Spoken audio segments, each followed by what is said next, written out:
The following is a presentation of Moonlight Media Works.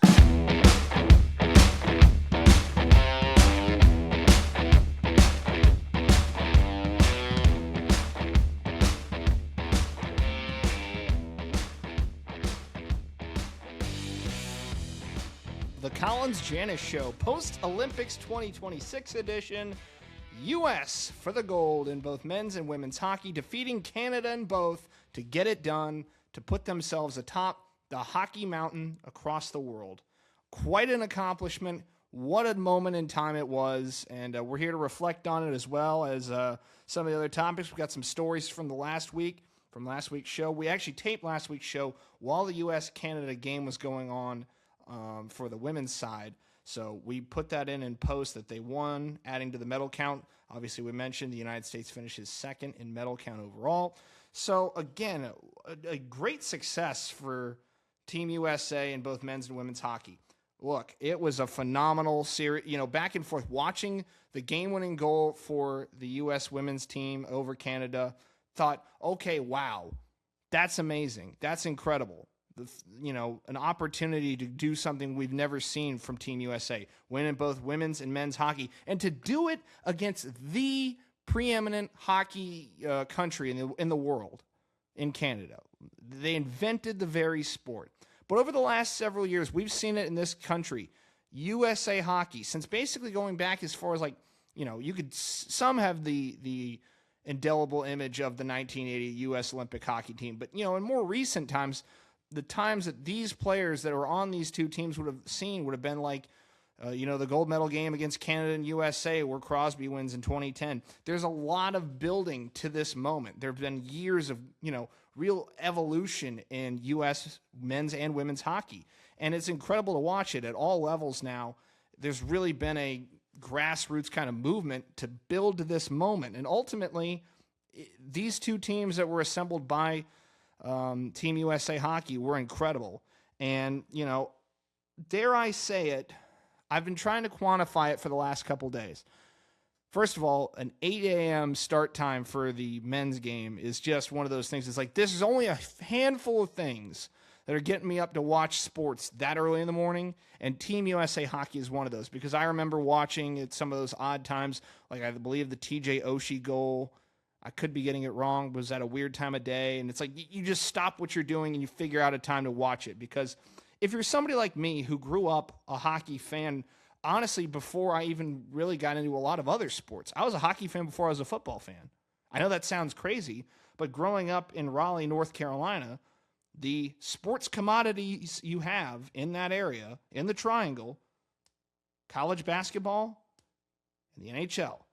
And since I was, about yay high to a grasshopper, whatever the old expression goes, I was going to Hurricanes games. And I love the Carolina Hurricanes. And honestly, of organized team sports, they might have been the very first team I ever loved. And it's been a part of my sports fan DNA forever. And, the Team USA, for years, it was always like, it's great to see them, but Canada's so much better. It's this and that. Every year, it'd be fun to see if they can get close, but Canada's the super team. And for so many years, that was true.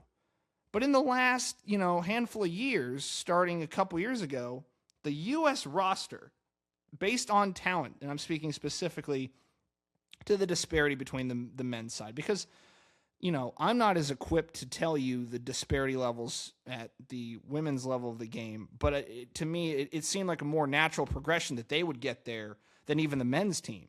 Because there's so much talent in women's, hockey in a lot of places now.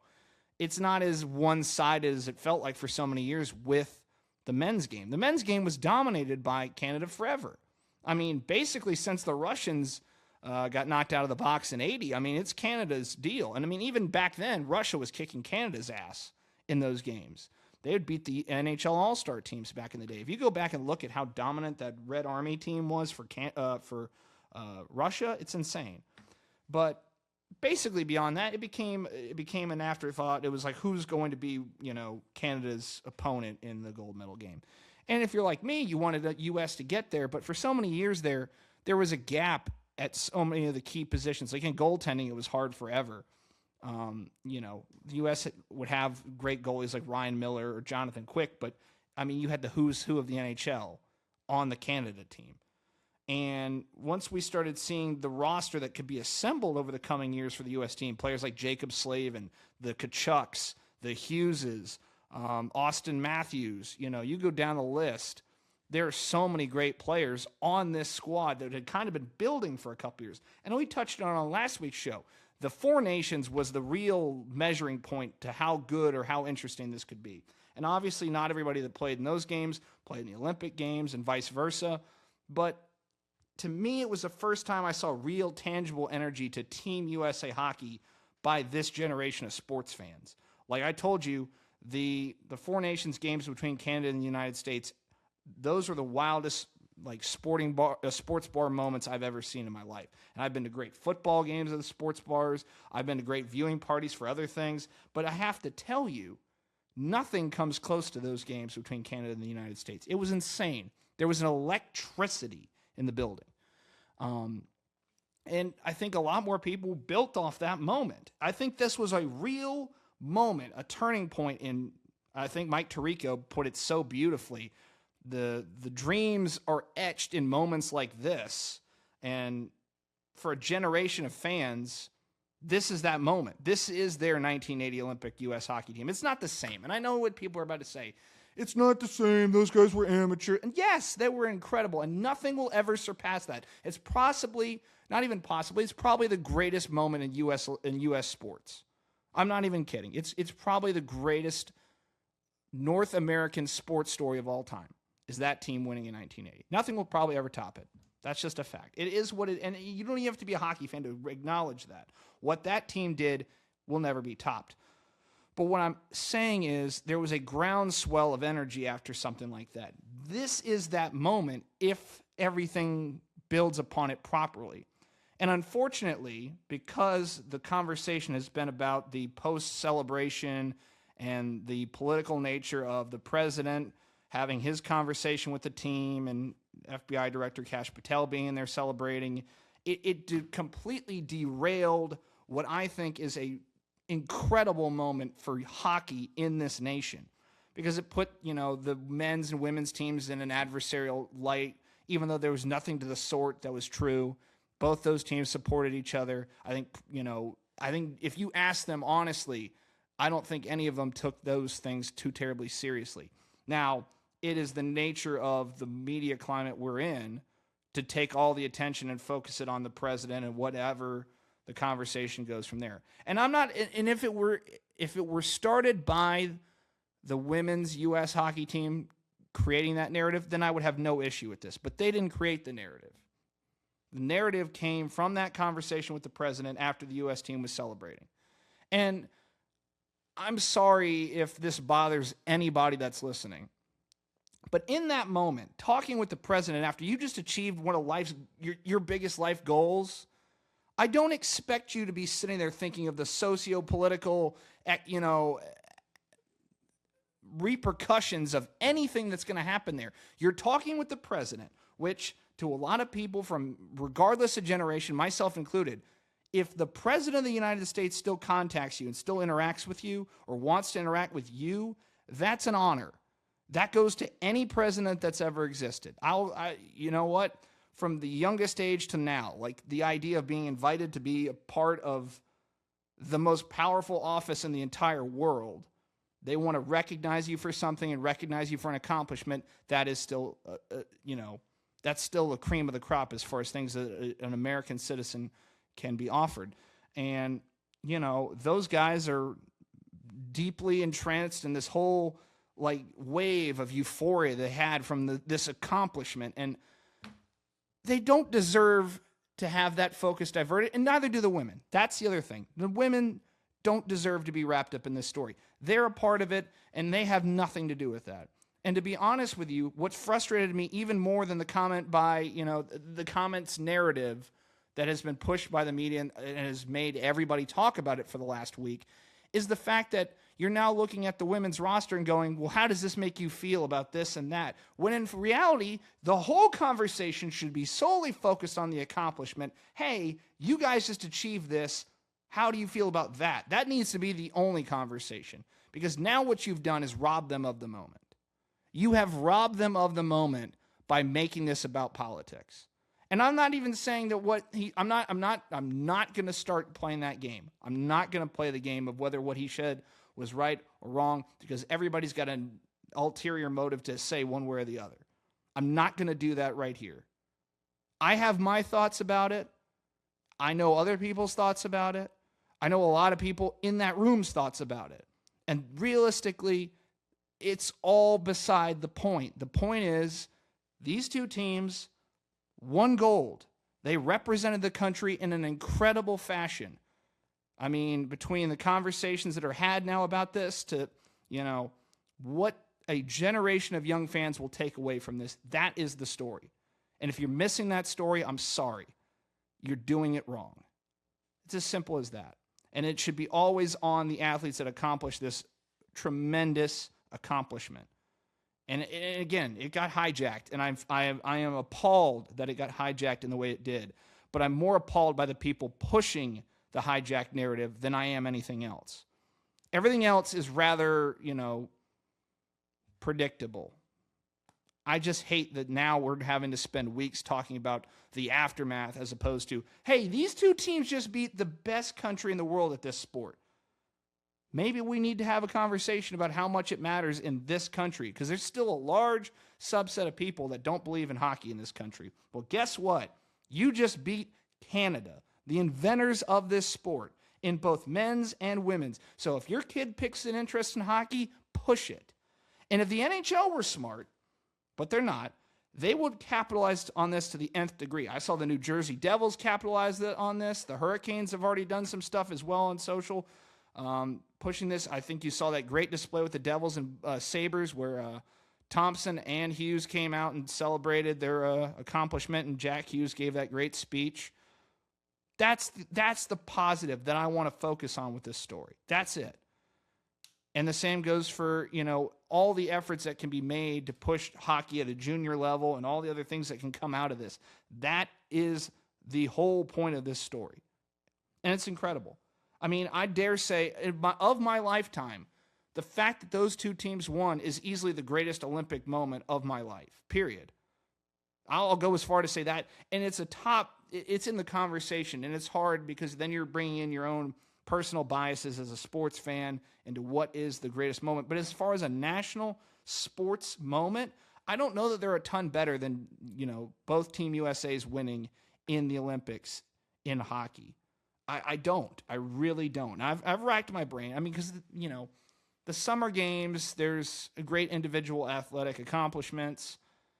But, as far as team sports go, I don't know that you're going to find a better example of a cohesive, unifying performance than that team's win in both men's and women's hockey, and doing it against Canada.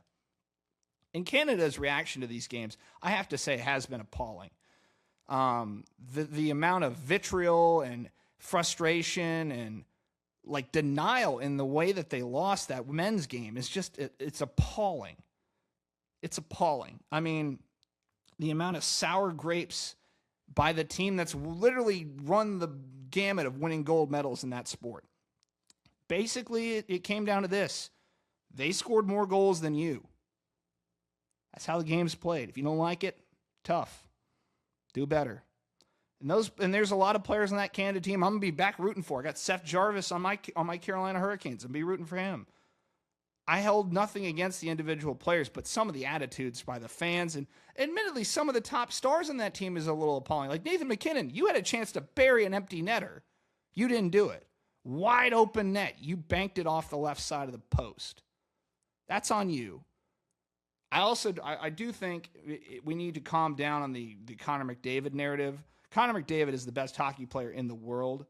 I don't buy into this idea that he's some sort of choker because he's been on 2 losing cup teams and now losing a gold. I mean, it is a team sport ultimately. And I think one of the biggest areas that deserves more praise than any is on the other side of the narrative of can't win in a big situation. Connor Hellebuck, the goalie for the Winnipeg Jets in the NHL, putting on a generational performance in net for this team in that game. I mean, he faced a gamut, and in the second period, Canada did outplay the U.S. That's a fact. They brought the intensity. They were trailing. They had to bring it, and they did. But at the end of the day, the difference maker for this U.S. team was Connor Hellebuck. And I think if you go back to years past, that's really one of the biggest issues that Team USA had in defeating a team like Canada, is they didn't have the goaltending that could stand up to that barrage. And I'm not saying anything to insult Jonathan Quick or Ryan Miller or any American-born goaltender, but Connor Hellebuck, and the current generation of U.S. goalies we have, that's incredible. Go back to the Four Nations game. Jake Ottinger as well. That's another amazing U.S. goalie. I mean, Patrick Swayman was in the mix there. There's a lot of great talent at that position that the U.S. was lacking in, and now they're not, because they're guys that can score. They left guys off this U.S. roster that lead the league in scoring. They built a team designed to defeat Canada, and guess what? They did just that. So if the NHL is smart, they have to capitalize on this. They have to push those stars from the game. The Hughes brothers, they're doing some of that with the Tkachuks, but I need more. The NHL is the worst league of all the major leagues in the United States at marketing. It has been that way forever. When you turn on a TV and you don't know that the Winter Classic or the Outdoors Series games are, Stadium Series games are, and you're like, oh, I didn't even know that game was on. That's a problem. You don't get that with baseball. You sure as hell don't get that with football or basketball. So you have to elevate. You have a moment that has brought together so many new fans and so many existing fans. Push this. You've got some of those players that are going to be in your Stanley Cup playoffs in a matter of months. So now's the time. Get the marketing out there. Put the money behind it. TNT, ESPN, they got to push the hell out of this. NBC got people thinking and missing their coverage just by what they did with their just bringing back the old NHL and NBC music. Like, that stirred more emotion than any TNT or ESPN broadcast has since those two got the contract. And that's crazy because it's Kenny Albert and Eddie Olczyk. Those guys have been around. It comes down to how they're treated by those respective networks and how they're marketed. You came out of this games with two different sets of brothers on the U.S. team that are highly talented, yet really compelling, interesting people that you should focus on. You got guys deeper on the roster, like Matt Boldy, or you got guys like Jacob Slavin, who's a great story in Carolina, has been one of the best defensemen in years in hockey. He doesn't play a flashy game, but he's a great human being, and he's been doing it for years. You've got guys, up and down there like Charlie McAvoy, Noah Hannafin. You've got all these guys that are really compelling stories. And the fact that in that moment, and I forgot to bring this up, but what a moment for the Gaudreau family when they brought Johnny's jersey out on the ice. Johnny Hockey deserved that moment. And if awful things in the world didn't happen to innocent, good people, he would be there. And that was heartbreaking. But it was such a powerful statement by his teammates to bring his family down on the ice and let them be a part of this, because they deserve to be a part of this. They worked to help get him to that point in his life. And it was taken from him. And it was taken from all of us. Because, you won't find many examples of a hockey player that more embodied the spirit, the spirit and the excitement and the energy of being a Team USA guy than Johnny Gaudreau. And the fact that he was taken from us at that age and taken from his family is truly one of the biggest tragedies in sports that I can remember. So shout out and kudos to all involved in making that spectacle, that scene happen at the end of the game, carrying that jersey and carrying it with pride and honor. It was beautiful. That's kind of wrapped up in that thought there for a moment, but I had to bring it up. It was beautiful. And, Matthew Tkachuk doing what he did there and his teammates, it was great. It was just phenomenal. But yes, you have to capitalize on this. This is a moment in time where you have this, and I know this is a WBC hat that comes up later. You have this right here, this flag, having this much attention around the game of hockey. capitalize. The game itself is being played at a level right now that's hard to beat. It's at maybe its highest level it's ever been. The on-ice product is incredible. And if fans that are watching the Olympics that haven't done this before or haven't had a chance to partake in it, now is a chance to really invest in it. If you liked what you saw, pick a team, get involved, watch those games. I'm doing more promotion in this show that's going to be seen by 100 people and a dog than you are for millions of people watching a game. That's a problem. I had an itch on my nose, and I had to hide behind the mic. See, watch. I go like here. You can't see what I'm doing. I'm itching my nose. Oh, look, there I am. Great stuff. Great stuff. Get away from the media narratives. Get away from the controversy. Stop making everything about politics. Get away from whether the president did this or that with this. Don't rob these players of this moment. And that goes for both sides. So, wow. Like the second you draw attention to it, now I have to like actually itch my nose. So there you go. Now on to a topic that you could probably see from my hat right here. It is WBC time, folks. It is the time where the nations, the countries around the world gather their best baseball players together, and they play in what would basically be the Olympics in a couple of years, but they're doing it under the Major League Baseball guide, of the WBC, which you can see from this logo right here is what we're talking about, the World Baseball Classic. I am going to the World Baseball Classic next week. I'm going to what was Minute Maid Park. I don't know, Daikin Park or whatever the name is now, down in Houston. Going to go watch Team USA play Great Britain and Mexico. It's going to be awesome. Teams included, if you're curious and interested in getting involved in watching this. This is another thing. A couple years ago, when it was on TV, that was appointment viewing for my friends and I. We were watching Team USA play. And that game against Japan, much in the same way Team USA, Team Canada, Team USA, Team Japan in baseball has become must-see TV. Teams involved this year in the WBC include America, Japan, Australia, Mexico, Italy, Chinese Taipei, Korea, the Czech Republic, Cuba, Dominican Republic, Netherlands, Puerto Rico, Nicaragua, Brazil, Great Britain, Panama, Venezuela, Colombia, Israel, and Canada.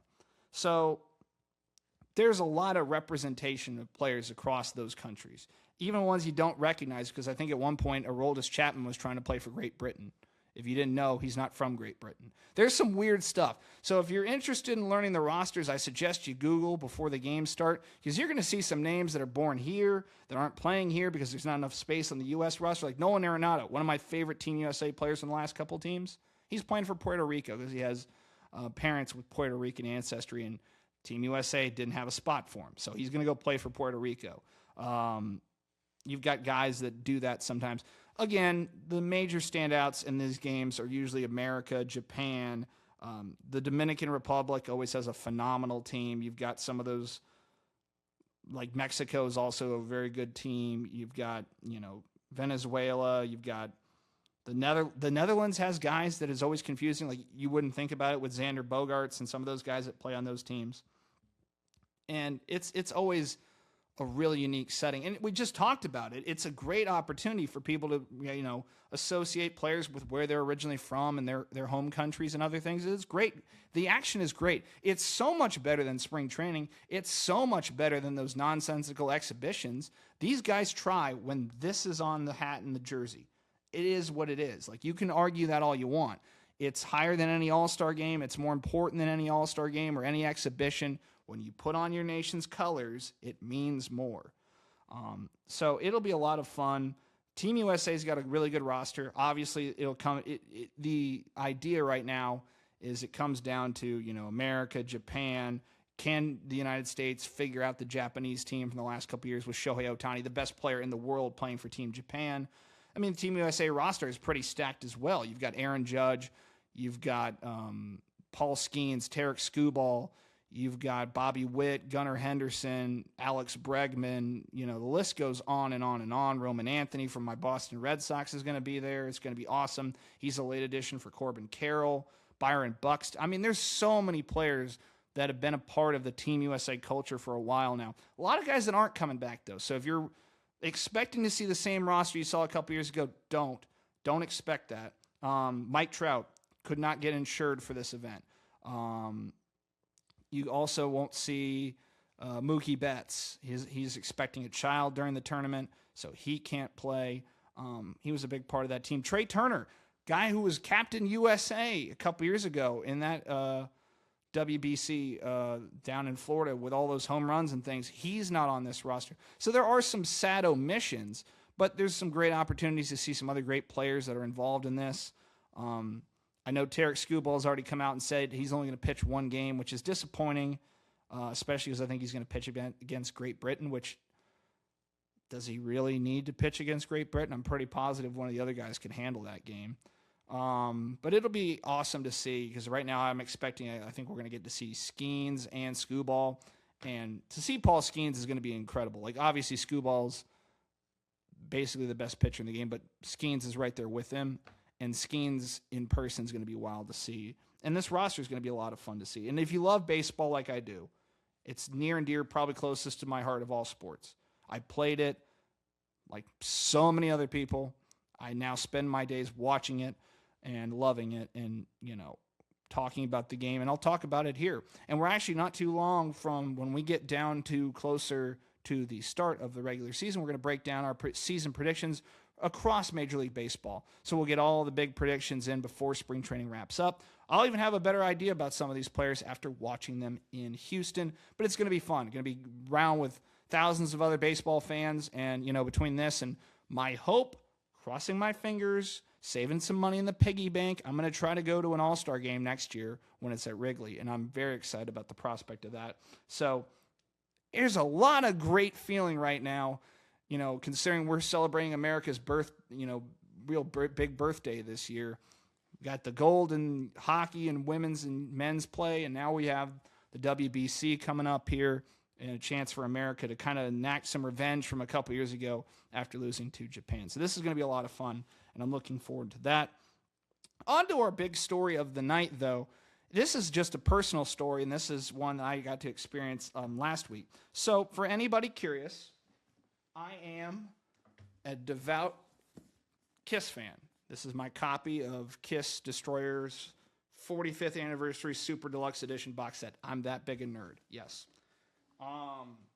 And I had the opportunity last week to go and meet one of my favorite band members in Kiss, the original drummer of the band that was in there between a couple different stints, Peter Criss. He is, if those that are on Kiss familiar, he's the Catman right here.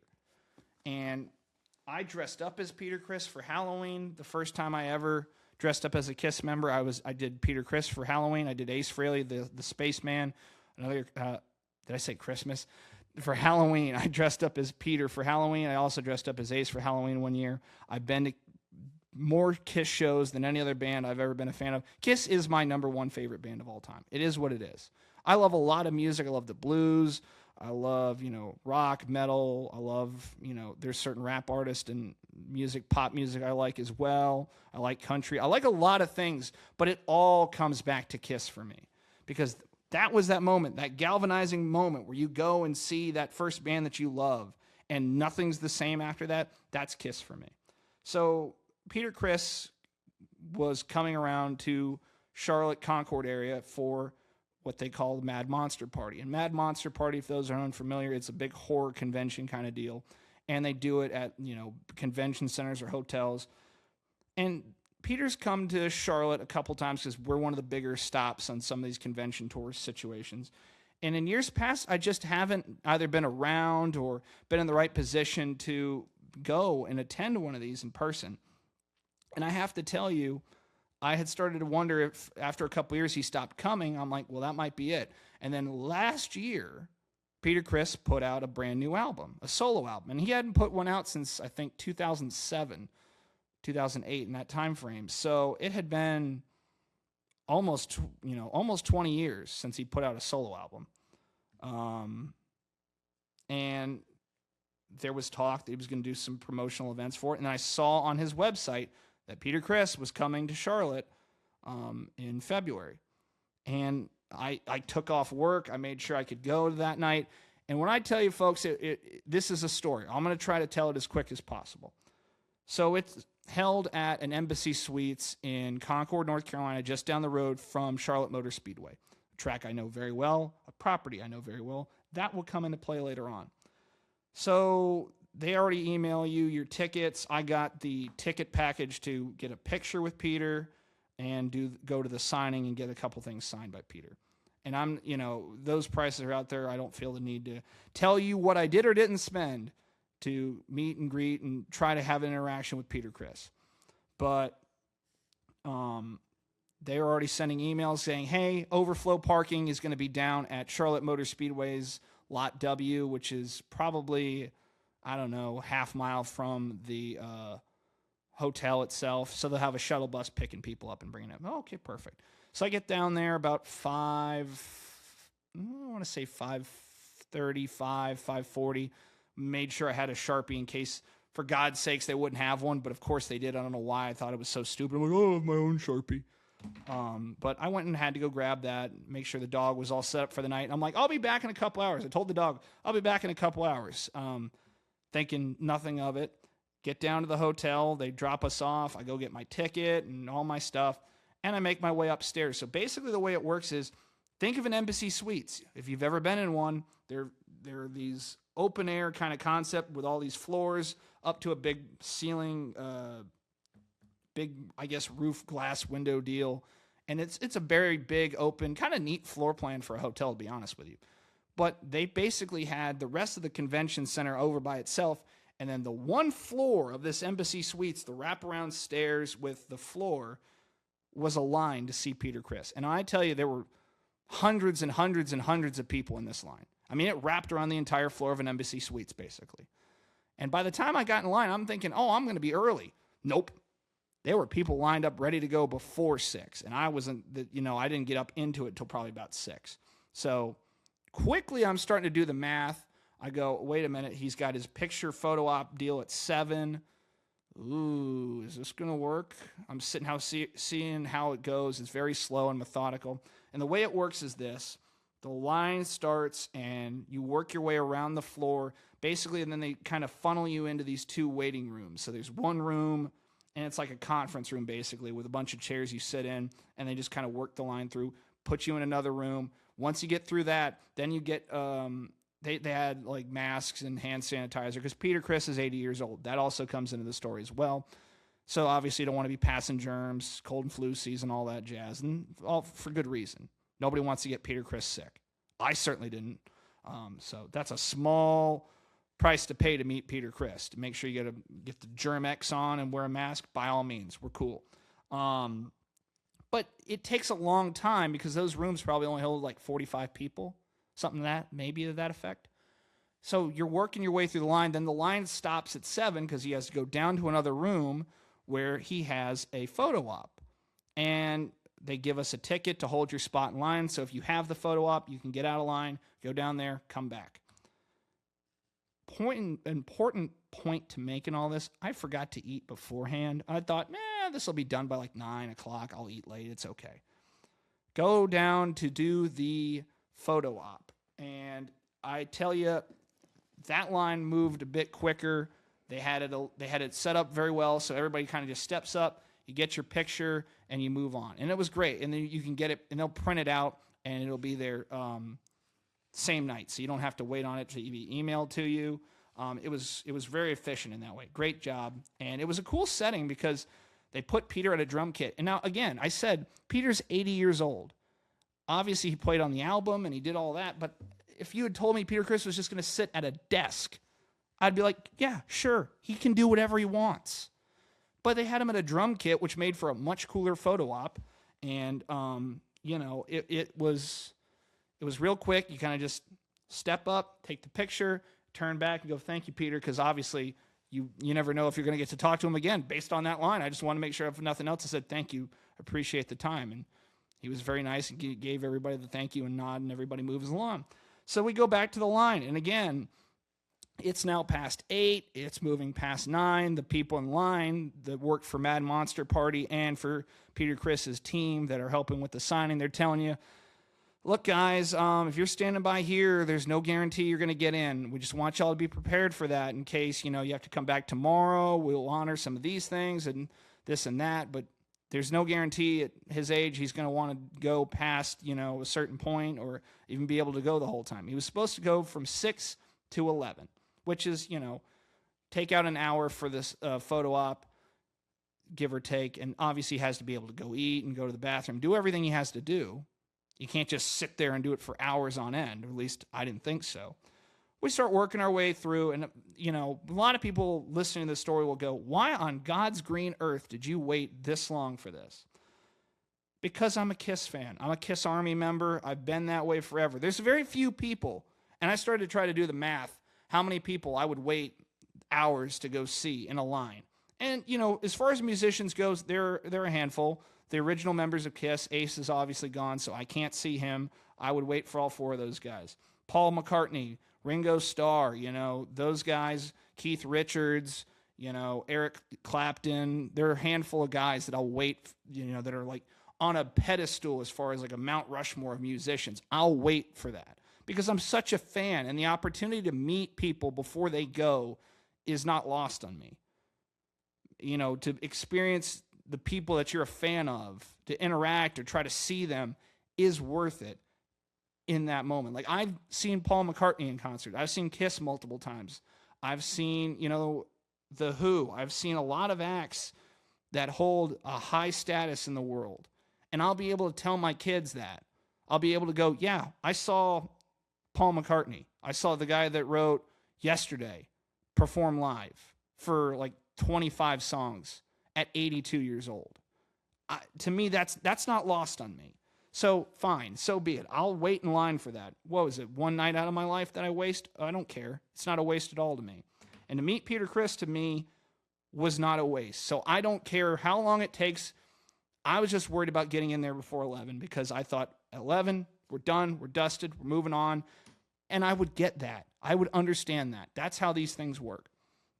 I finally get into one of those little ushering rooms about 10:30, and I'm sitting here going, I don't think this is going to work. I don't know how long this is going to last. And I'm sitting here kind of just like rocking back and forth in my seat, kind of like talking to the people around me. By the way, shout out to the people in line. That is a great place to interact with fans. And, being a KISS nerd, you can rattle off things to people that are like, they're like, wow, I have no idea what you're talking about. But in those rooms, it's great. And it's like that with Star Wars or any really, like Harry Potter or any hyper fixated, like Sisterhood of the Traveling Pants. I'm sure there's a fan base for that too, or whatever. I admit I'm not as well versed on what Taylor Swift fan. There you go. They're crazy. They get it, just like me. I can understand, devoted fandom, and if you have that and you're able to go and like trade thoughts around about like, oh, what was better, this album or that album, that's fun. Because you don't get to do that on a daily basis, and don't fool yourself into thinking that. I don't have friends that I can sit there and talk about KISS with. I don't. They don't care. Some of them like a couple songs. Some of them humor you, but they don't care. So to be able to talk with people that were alive when the music came out, that's great. And obviously I can talk with my dad because my dad's where I get most of my musical love from. It's one of the things he and I bond over the most, like movies and music. And, stuff from when his childhood. I mean, I've always been behind the times of my own peers as far as, fascinations with things. But it's something I've been able to share uniquely with my father, and I love that. And it's, one of the great bonding moments I get to have with my dad, and I love every moment of it. And he's taken me to all these concerts and gone with me. And he sends me stuff now. He's like, you want to go see this guy? I'm like, yeah, we'll go see that guy. And sometimes it doesn't always go off as well as we hope, but to me, it's all a positive. Like, I've been to shows with my dad where I'm like, this might have been cool a couple years ago. The vocalist can't sing anymore, but I want to go with my dad and share those moments. And KISS was really like the first big one that I had. So to me, this meant the world to even have a chance to meet Peter. And I'm thinking, okay, I missed out. It is what it is. I got my picture with him. That's going to be enough. That'll get me through it. I didn't get him to sign the stuff. I didn't get to like say anything to him. It's okay. It is what it is. These things happen in life. You're not special. That's fine. So around 10:45, 11 o'clock comes, and it should be important to note here, one of the members on Peter Criss's event staff and team is his wife Gigi. She's very nice. She's floating around. She had her camera out, taking video of the line and all the people that were still waiting online. And she would come through periodically and say, "Thank you guys so much for still being here. We know you're probably tired and hungry, and Peter's working his best to get through this," and all that. And eventually it gets to 11 o'clock, and she comes in the room, and I figure, oh, man, here it comes. Just kill us now. Oh, just kill us now. We're going to go home. He's going home. Okay, fine. And she says, we appreciate you all being here. And he's like, oh, it's coming, isn't it? It's coming. And she's like, Peter's going to stay as long as he possibly can to try to get through all of you that are here. We appreciate you still being here. We are going to do our very best. And he's working overtime trying to get it through and get it done. And he's working his butt off. And like he said, he's 80 and he's trying. But if you stay here, we will try to get through. And I'm sitting here going, well, that's all I can ask for. That's all at 11, past 11 o'clock, that was what he agreed to be here till. That's all as far as to the letter of the law, that was it. But he stuck it out, and he stuck it out not just 10, 20, 30, 40. He stuck it out over an hour and a half. An hour and a half past when he was supposed to wrap up. And I figured at some point they're just going to start limiting people on what they could get signed.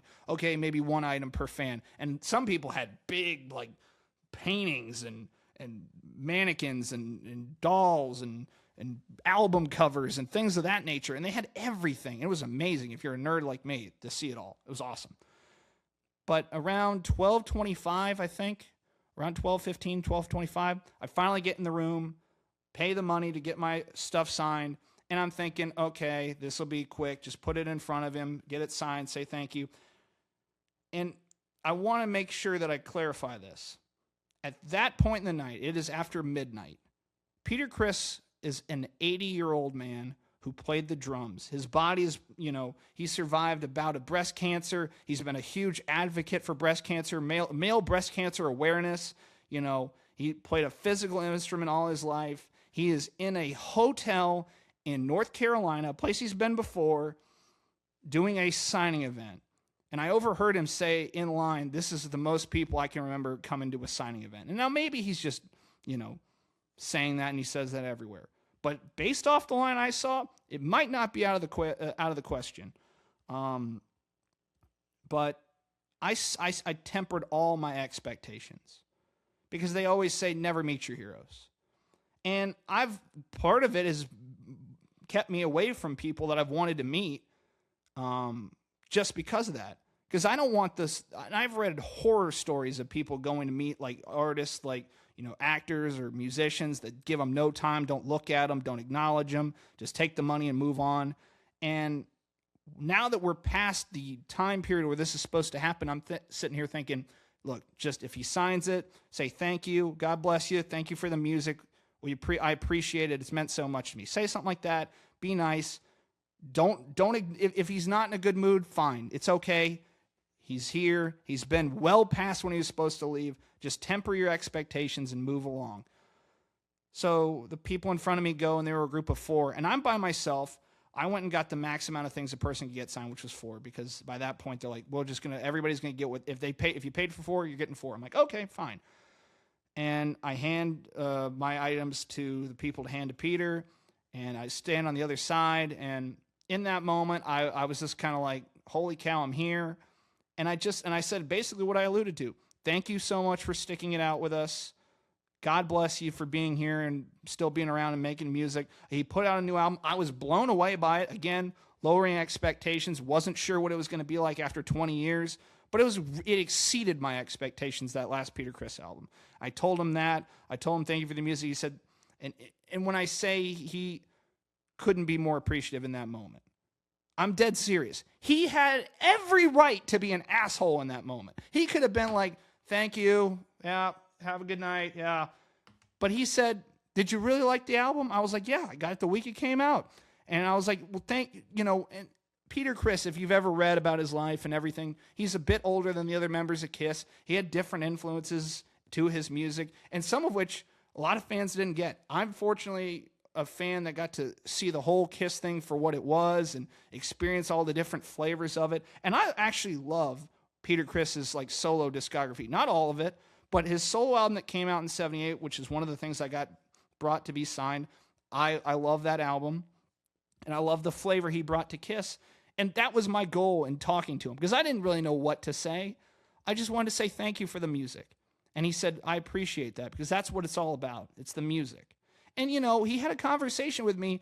It probably didn't last more than a minute or two because he was signing, but I said, you know, thank you for sticking it out with us. Thank you for still being here. We appreciate that. His wife was very nice. She talked to me as well because she knew I had done the photo op. She asked me how I thought it went. I thought it was great.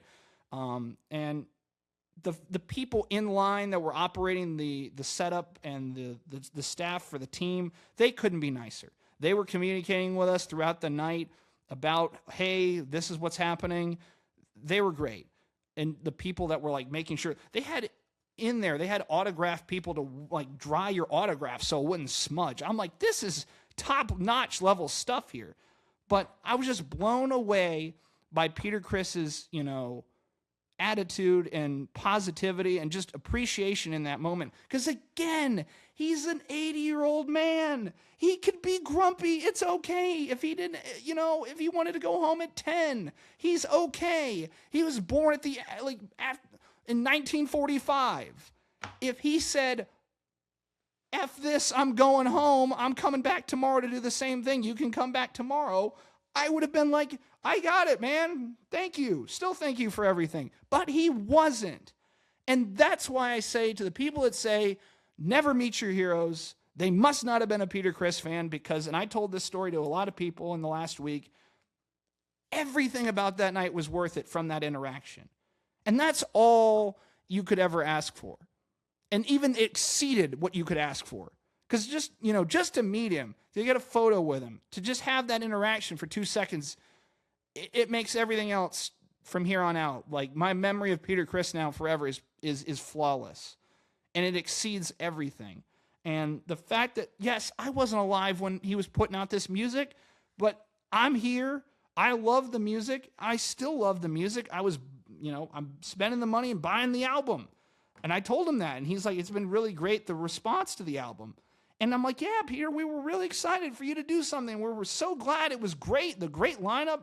And I mean, he was just appreciative. He was there. He was somehow present at 12:15 at night, at that age, signing autographs and meeting people. And I was blown away. Like, for the rest of the night, for the rest of that weekend, I was just blown away. I'm like, I hope I have that much, you know, clarity and appreciation and energy at the age of 80. But as far as I'm concerned, you can't touch him now. Like, that cemented my opinion of it. And again, I'm sure there were times in Peter Criss's life where he wasn't that way. He's documented a lot in his book, which is a great autobiography if you want to read it. I think it's Peter Criss Behind the Makeup, I believe is the name of the book. It's phenomenal. I read it years ago. And a guy who's experienced a lot in life, had some good moments, some bad moments, as most rock star stories go. But in that moment, this is a man who was appreciative of the people that were still there trying to see him, and he powered through. And he's like, I don't know how I'm going to do this tomorrow, because the poor guy looked absolutely exhausted. But from one Kiss Army member to representing all the people that were still in line interacting with him, thank you. And now I'll show you some of the pictures I got here. That's me in my Kiss Alive 2 t-shirt. And there's Peter Criss on the drums. Like, I didn't know we were getting this kind of thing. I mean, this is a cool backdrop. It's some of the album artwork and stuff. But he's at the drum kit. We heard him playing in the hall. And I never got to see the original lineup. I supposedly saw the original lineup in utero. I think my mom was pregnant with me when she saw the original lineup of Kiss at one point in concert, I think during the reunion era. That's what I've been told, at least. So I was there in the building, but I never saw it live. But, you know, this right here, I'll have this forever. And, you know, I had some, like, out of that box set, I had this picture here of Peter on the drums. And, you know, it's more than just the spectacle with Kiss. I truly do love the music, and Peter is a big part of that. So I got those 2 pictures signed. Then I got the album, the Peter Criss 1978 solo album, when Kiss put out 4 solo albums, all 4 members on the same day in September.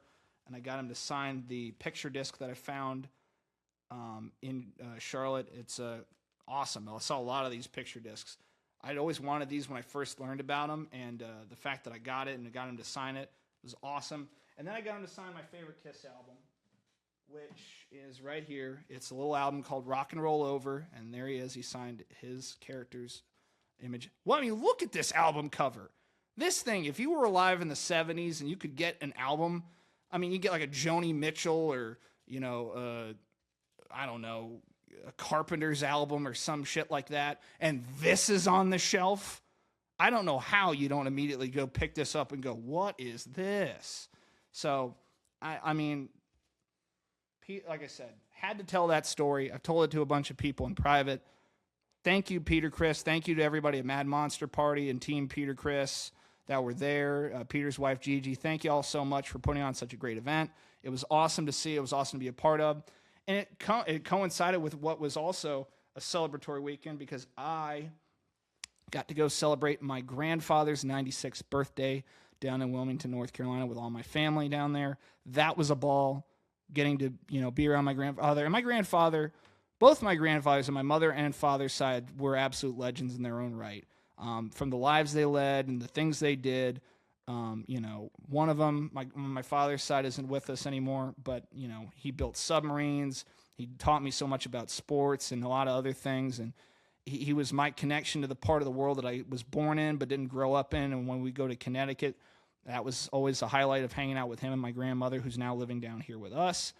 And, on my mom's side, my grandmother on my mom's side passed away a couple years back. And, my grandfather, I've been able to bond with him and do a lot of things. And it's been great because, he's been doing periodical retellings of stories from his life. And he played football at East Carolina. So where I become an ECU football fan as a little kid, that comes from that as well.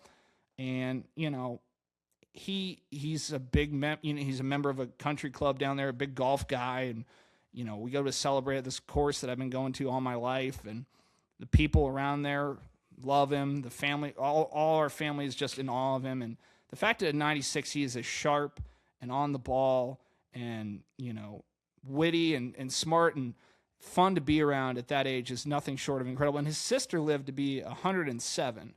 So they got the long living gene in that side of the family. I hope I get it. But it was just it was a great time to be around my cousins, my aunts, my uncles, my mom and dad, my sister, her boyfriend. It was great. It was phenomenal. It was a lot of fun to be around. And much like I just told that story about meeting somebody that you admire or be a fan of, the real people that you admire and the real people that are my heroes, because I don't put like real, and I said the expression, never meet your heroes. I don't reserve heroship for people that I don't know personally. The real heroes in life are the people that you look up to, that raise you, that kind of give you these life lessons. My family, those are my heroes. And I know that sounds cliche and sappy and I know. But it's the God's honest truth, because they're the only ones you get. That's it. When you don't have them, you don't have anybody else. And my grandfather is one of those people. And at 96, I don't take any moment for him for granted, and I welcome any opportunity to be around him. And it's great. It was a lot of fun being there, having cake and having all the time, and just being around him was a lot of fun. So, I mean, if you don't take anything away from that last lesson here on the podcast, if you have some older relatives or people that you look up to or love and admire, don't take any moment for granted. You never know when it'll be the last time. So if you have them in your life, call them. If you live near them, go see them. If you have a chance to take off work to go see them, go see them, especially if you can do something with them, because, you'll regret the times you don't. And even for the 2 that I don't have anymore, I regret every time I didn't get a chance to. So, not to get too kind of emotional on y'all there, but it's a big part of my, my own, I guess, personal creed there. It's like, take the opportunities when you have them. because they won't be there forever. By the way, last topic of the day, we got a couple actual new segments we're going to bring into the show. First one is a fun one here. It's called What Got My Attention This Week. So this segment's going to be kind of focused on something that kind of grabs, a headline or attention or my focus in one area of life or another. And I'm a big music guy. I've talked about it, obviously touched on it. One of the guys that helped honor Kiss, including Peter Criss, at the Kennedy Center Honors back in December was a man by the name of Marcus King.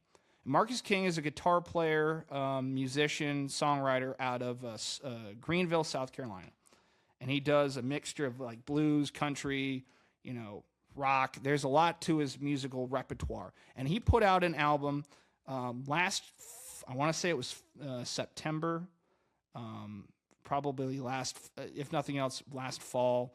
And obviously, I saw it come out and I heard some of the tracks at the time, but I have to tell you, on the car ride back from my grandfather's house this weekend, I had a real time to dig deep on this album, and it's an album called Darling Blue, and it was eye-opening just how good and how big the scape of this record actually was.